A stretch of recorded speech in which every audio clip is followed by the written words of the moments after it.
سلام و درود بر خاص‌ترین مخلوقات خدا. یکی از زیباترین جمله‌های کارما این هستش که میگه زندگیت پر از آدمایی میشه که تو برای دیگران بودی. دوستان عزیزم، تا آخر این ویدیو با من همراه باشید تا یک فال تکنیت براتون انجام بدم. میریم که با هم آماده شیم برای گرفتن فال حافظه امروز. مثل همیشه چشمهای خودتون رو ببندید، نفس عمیقی بکشید، دست راست خودتون رو روی قلبتون بگذارید و هر نیتی که توی دلتون هست رو انجام بدید. من چند ثانیه سکوت میکنم تا تمرکز شما بیشتر بشه.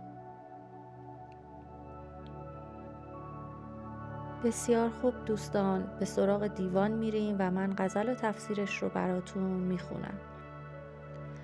ای حافظ شیرازی، تو محرم هر رازی، تو رو به شاخ نباتت، تو رو به خوشه خرمات قسم میدم که جواب نیت ما رو به ما نشون بده.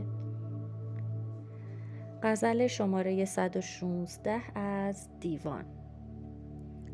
کسی که حسن و خط دوست در نظر دارد، محقق است که او حاصل بصر دارد. چو خامه در ره فرمان او سر طاعت، نهاده ایم مگر او به تیغ بردارد.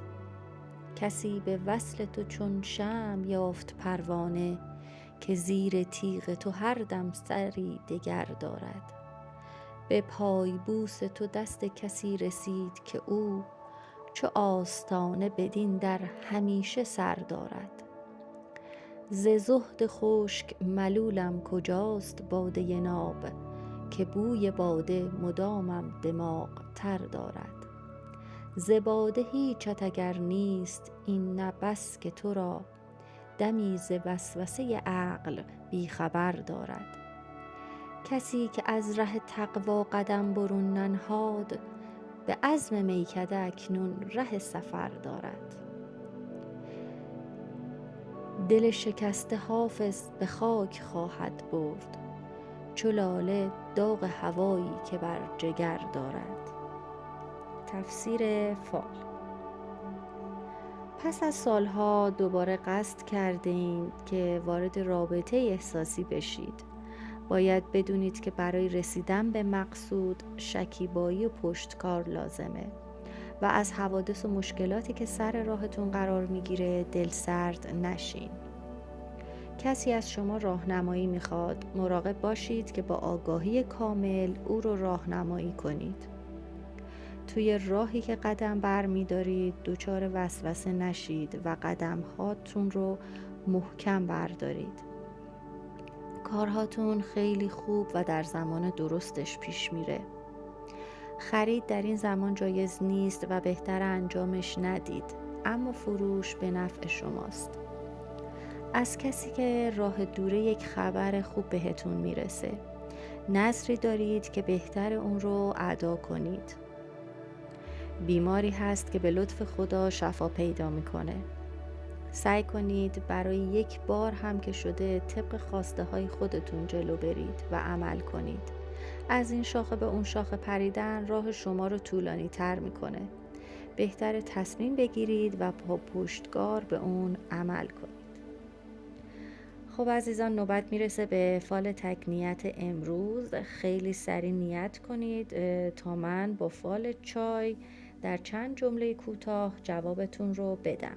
تا من آماده میشم شما نیتتون رو انجام بدید. در مورد نیتتون روی حمایت دیگران میتونید حساب کنید.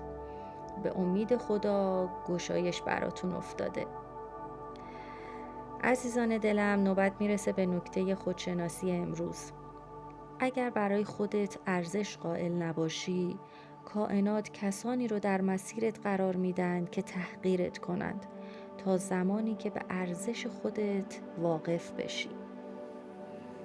دوستان عزیز، ممنونم به خاطر وقتی که در اختیار من گذاشتید و با من همراه بودید. تمام هدفم بهتر کردن حال دلتون بود و برای اینکه این انرژی خوب در گردش باشه و به من هم انگیزه و انرژی 2 چندان بده، ویدیوها رو لایک کنید، چنل رو سابسکرایب کنید و اون رو به عزیزانتون و اونهایی که احتیاج به آرامش دارند معرفی کنید. این کار شما برای من بی نهایت ارزشمنده و باعث میشه چنل رشد بیشتری داشته باشه. تا درودی دیگر، بدرود.